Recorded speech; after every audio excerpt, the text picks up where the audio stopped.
नमस्कार दोस्तों, आज का हमारा विषय अत्यंत पावन और गहन है। हम सभी जानते हैं कि नारी को शास्त्रों में गृह लक्ष्मी कहा गया है। देवी लक्ष्मी स्वयं स्त्री रूप में ही घर घर में पूजी जाती है। महापुरुष कहते हैं, जहाँ नारी का सम्मान होता है वहाँ देवताओं का वास होता है। लेकिन क्या आप जानते हैं, शास्त्रों में यह भी वर्णन है कि स्त्रियों के शरीर, स्वभाव और व्यक्तित्व में कुछ ऐसे लक्षण होते हैं जो यह संकेत देते हैं कि वह नारी अपने पति और परिवार के लिए सौभाग्यशाली है।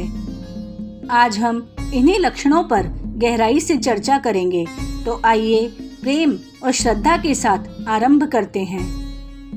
पैर को नारी का गहना कहा गया है। शास्त्रों में वर्णन है कि जिन स्त्रियों के पैर की उंगलियां सीधी, कोमल और गुलाबी आभा लिए हो, वह घर के लिए अत्यंत शुभ मानी जाती है। अगर चलते समय ऐसे लगे जैसे कोई कमल की पंखुड़ी चल रही हो, तो समझ लीजिए वह स्त्री सौभाग्य का घर है। माँ सीता जी का वर्णन वाल्मीकि रामायण में आता है। उनके चरण कमल की पंखुड़ियों की भांति कोमल थे, तभी तो लक्ष्मण जी ने कहा था कि माँ सीता के चरणों में धूल भी पड़ी हो तो वह धूल पवित्र हो जाती है।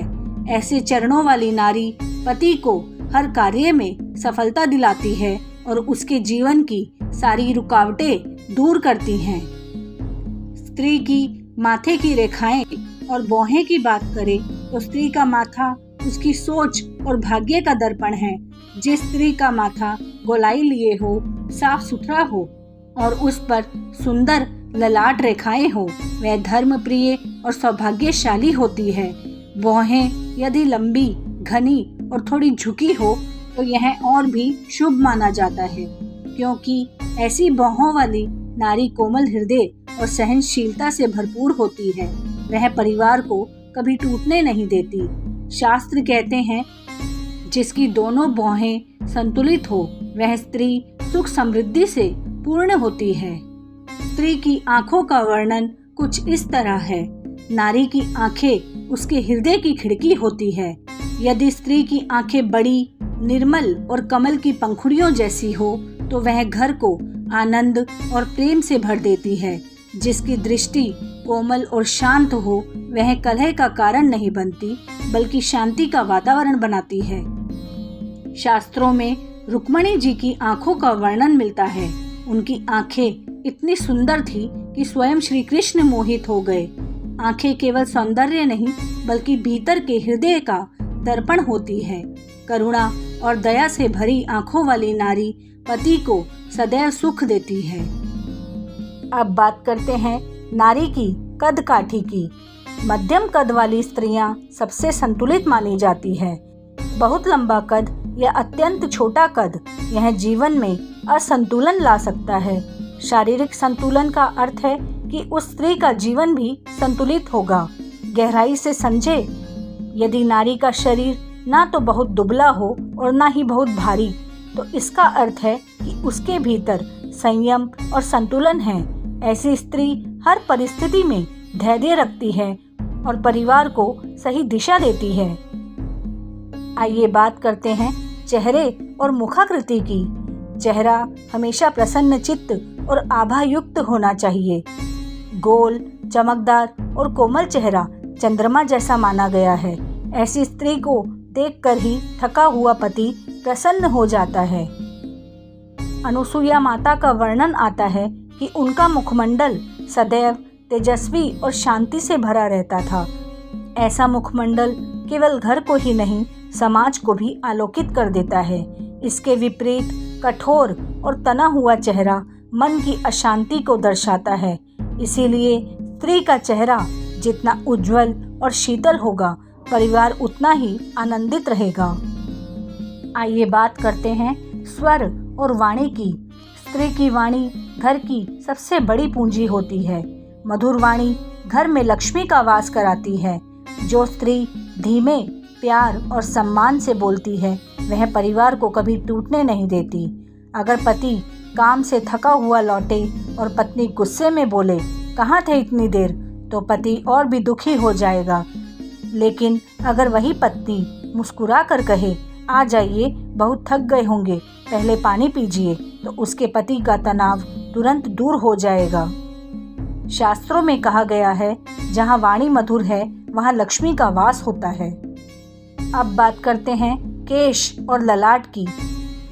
लंबे, घने और चमकदार केश नारी के सौभाग्य का प्रतीक है। शास्त्र कहते हैं कि जिन स्त्रियों के बाल सुव्यवस्थित और चमक लिए हो, वे अपने पति के लिए सौभाग्यशाली होती है। साथ ही ललाट पर सुंदर आभा हो और सिंदूर का स्थान स्पष्ट हो, यह पति की दीर्घायु का संकेत है। इसीलिए विवाहिता स्त्री के माथे पर सिंदूर, बिंदी और मांग की रेखा को शास्त्रों में अत्यंत पावन माना गया है। आइए जानते हैं स्त्री की हाथ और उंगलियां कैसी होनी चाहिए। जिस स्त्री की हथेलियां कोमल गुलाबी आभा लिए हो और उंगलियां लंबी व सुंदर हो, वह कला, बुद्धि और गृह व्यवस्था में निपुण होती है। ऐसी पत्नी पति के धन को व्यर्थ नष्ट नहीं करती, बल्कि समझदारी से खर्च करती है।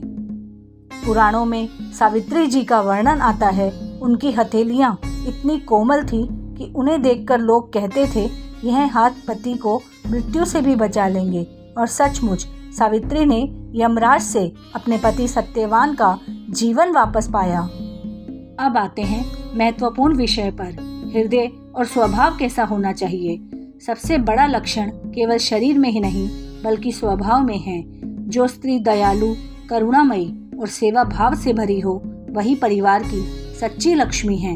यदि घर में धन धान्य की कमी हो, लेकिन पत्नी संतोषी और प्रेममयी हो, तो पति सुखी रहेगा। लेकिन अगर करोड़ों की संपत्ति हो और पत्नी कठोर व झगड़ालू हो, तो पति कभी सुखी नहीं रह सकता।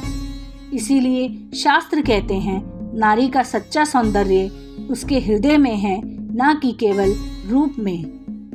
आज हमने देखा स्त्रियों के ये 9 दिव्य लक्षण: पैरों की उंगलियां, माथा और भौहें, आंखें, कदकाठी, चेहरा, वाणी, केश, हाथ और स्वभाव।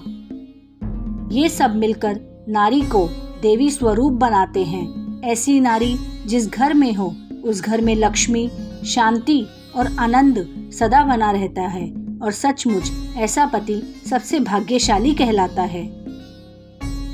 अगर आपको यह चर्चा हृदय को छू गई हो, तो इसे अधिक से अधिक लोगों तक साझा कीजिए और अनकही कहानियां चैनल को सब्सक्राइब करना ना भूलें। ईश्वर से यही प्रार्थना है, हर घर में ऐसी देवी स्वरूपिणी स्त्रियां रहे और हर पति सुपुत्र अपने जीवन में सच्चा सौभाग्य पाए। धन्यवाद।